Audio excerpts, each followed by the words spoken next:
Oke, selamat sore Pastor Andri. Terima kasih atas kesempatannya sudah wawancara. Sebelumnya perkenalkan dahulu kami dari kelas wawasan dunia Kristen dari Fakultas Kedokteran UPH tahun 2021. Jadi untuk pertanyaan wawancaranya, yang pertama, menurut Pastor, bagaimana pendapat Pastor tentang langit baru dan bumi yang baru? Dan menurut Pastor, apakah bumi akan dihancurkan sepenuhnya atau dipulihkan atau diperbarui? Oke, suara saya jelas ya, bisa didengar. Jelas, Iya, Pastor. jadi kalau bicara soal langit baru, bumi baru gitu ya, kalau sesuai pemahaman sih bicara tentang sebenarnya langit baru itu bicara tentang kediaman Allah gitu. Jadi sesuatu di mana hanya ada kebenaran gitu ya. Dan memang kalau kita baca dari ayat yang berbicara tentang langit baru, bumi baru, itu dikatakan Tuhan menciptakan langit baru dan bumi baru, dan dikatakan yang lama itu dilupakan, tidak diingat lagi. Nah, dari situ sih kita bicara lebih ke memang sesuatu yang sifatnya Tuhan yang menyediakannya, dan di sana itu hanya ada kebenaran sebab tempat di mana Tuhan ada, dan kita orang-orang yang dibenarkan juga akan bersama-sama gitu ya, satu tempat, keadaannya seperti itu.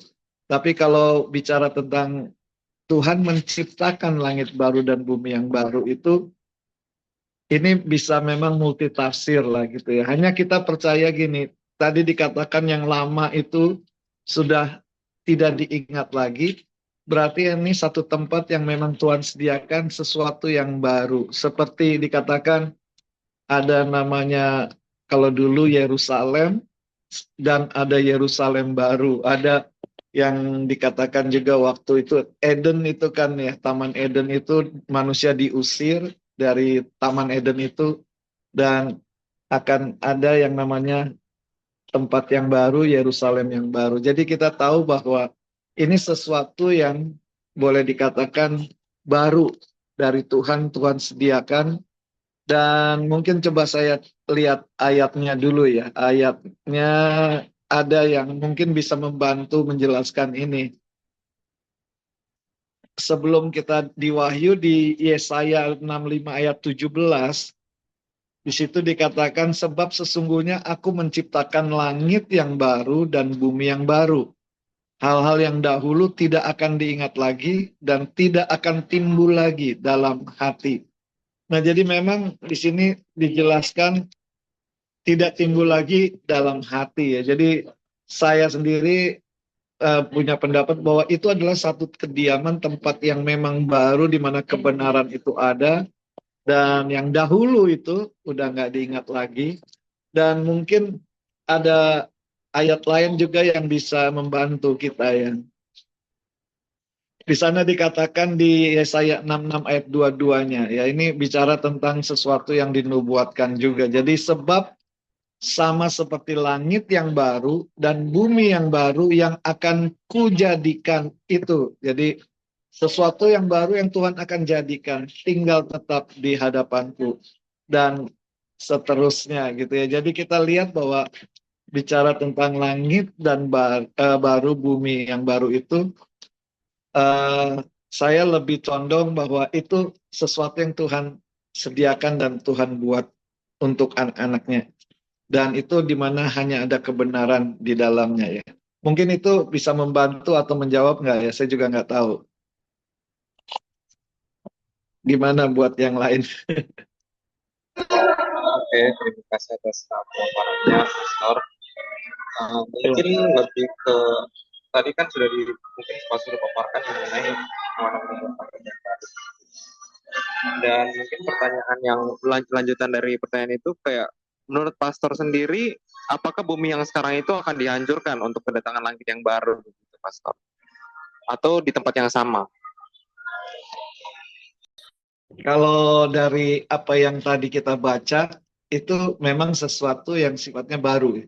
Sesuatu yang baru, yang memang bukan tempat kita saat ini, sebab ada ayat juga yang berkata bahwa apa namanya, langit itu akan habis dibakar. Berarti memang berarti saya mesti cari ayatnya, tapi ya jadi saya lupa di mana. Dan sehingga Tuhan menjadikan satu tempat yang baru. Jadi yang tadi dikuciptakan dan kujadikan itu bicara sesuatu yang memang segala sesuatunya itu memang baru, bukan di tempat yang sekarang kita diami ini gitu. Jadi itu mungkin yang bisa saya jawab ya. Oke, baik. Berarti menurut Pastor itu langit yang baru itu berarti tempatnya itu baru dan tidak akan bersatu dengan tempat kita yang sekarang ya. Oke, Iya. mungkin kita bisa lanjut ke pertanyaan kedua saja. Untuk mohon dari Pastor sendiri dapat memberikan beberapa nasihat kepada kami sebagai mahasiswa dan mahasiswi dari kedokteran untuk mempersiapkan diri bagi kedatangan Tuhan Yesus Kristus yang kedua kalinya. Bagi Pastor sendiri. Waktu dan tempat, Pastor. Untuk mempersiapkan kedatangan maksudnya ya. Ya, bagaimana Oke. kita mempersiapkan diri sebagai mahasiswa dan mahasiswi kedokteran untuk kedatangan Tuhan Yesus begitu. Menurut Pak. Kalau secara umum harusnya sih nggak beda jauh juga, baik sebagai mahasiswa kedokteran atau sebagai eh, apa namanya, untuk menyambut kedatangannya, sebab hanya orang-orang sebenarnya prinsipnya adalah orang-orang yang dibenarkan oleh Tuhan, orang-orang yang memang mengalami yang namanya pertobatan, dan pertobatan itu memang satu pertobatan yang harusnya sejati, ya. Yang dikatakan oleh firman Tuhan, eh, jika engkau tinggal di dalam firman-Ku, maka engkau adalah benar-benar murid-Ku. Jadi memang harus menjadi seorang murid Tuhan yang sejati, dalam arti tinggal di dalam firman-Nya, itulah yang dikategorikan sebagai benar-benar muridku. Dan kalau menjadi murid Tuhan, pasti kita akan belajar dari kebenarannya, yaitu firman Tuhan, dan kita menghidupinya, yaitu melakukan firman-Nya, sehingga dikatakan kamu akan mengenal kebenaran, dan kebenaran itu memerdekakan. Orang-orang yang hidup di dalam firman ini, jadi siapapun gitu ya, bahkan termasuk orang-orang yang hidup di dalam pengabdian di dalam kedokteran pun, tetap kalau mau untuk menyongsong atau menyambut akan kedatangan Tuhan, hidupnya harus di dalam firman. Nah, hidup di dalam firman itu berarti berbicara tentang menjadi murid yang terus belajar, dan dari waktu ke waktu mengalami yang namanya satu progresif dalam hal terus dibenarkan, disucikan, dikuduskan oleh firman Tuhan. Karena apa yang kita tahu sekarang belum tahu semua, tapi kita percaya berjalan di dalam anugerah Tuhan itu kita terus hidup belajar dari firman-Nya, terus bertumbuh, diubahkan oleh Tuhan, diperbaharui dari waktu ke waktu ya. Jadi kita percaya, mungkin contoh tinggal di dalam Tuhan yang paling gampang kita gambarkan seperti Sadrah, Mesa, Abednego misalnya. Dia tahu kebenaran firman-Nya, hanya Allah yang layak disembah, hanya Allah yang boleh disembah. Dan satu saat dia mendapatkan tantangan untuk menyembah patung atau menyembah Raja Nebukadnezar. Dia memilih untuk tetap pegang firman-Nya, yaitu hanya Tuhan yang boleh disembah. Dan kita tahu orang-orang yang hidup seperti ini berarti dia tidak menyingkirkan kebenaran dan mengikut yang lain, tetapi dia tetap pegang kebenaran.